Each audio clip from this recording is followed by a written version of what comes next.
As I walked onto the pitch, the familiar buzz of the crowd filled the air. This match was more than just another game. It was a chance to keep our season alive, a chance to prove something to myself, my team, and most importantly, my dad. At 18, I'd heard all the whispers that I was past my prime, that this was as fast as I go. But hearing it from my own father, a legend in his own right, stung the most. He'd always been my biggest critic, and lately he'd been particularly vocal about my performances.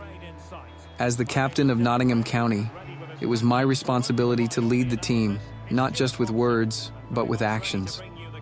We were up against Harrogate FC, our fiercest rivals, and we needed a win to have any hope of making the playoffs.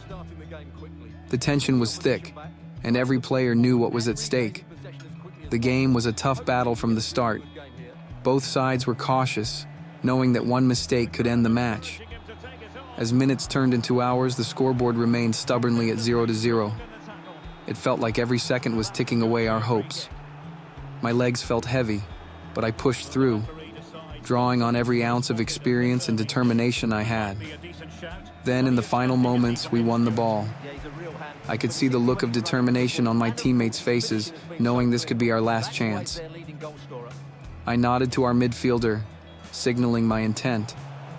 As the ball was whipped in, time seemed to slow down. I then threw the defenders, my body moving almost instinctively.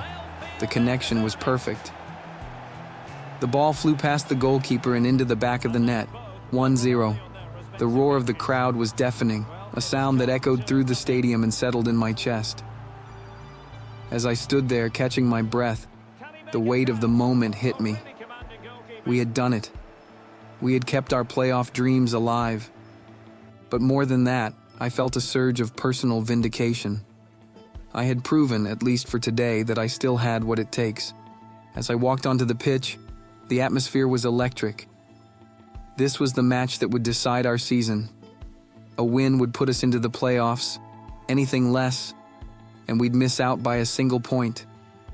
The pressure was immense, but as captain of Nottingham County, I thrived on these moments. I knew my role was to keep the team focused and composed, no matter what. The game started with a flurry of activity, both teams pushing hard. We knew we had to be aggressive, but also disciplined. Our break came in the 25th minute. Palmer, our quick-footed winger, received a perfectly timed through ball. He sprinted down the flank, cut inside, and slotted it past the keeper. 1-0. The stadium erupted, and I felt a surge of hope and relief. We were on the right track. As the game wore on, Stevenage FC began to apply more pressure, desperate to equalize. We defended resolutely, and I could see the determination in every tackle and block from my teammates. The minutes ticked away, each one feeling longer than the last. Around the 70th minute, I felt a sharp pain in my calf, but I pushed through, knowing how crucial my presence was on the field. Then, in the 87th minute, our coach made a decision. He called me over and signaled for a substitution.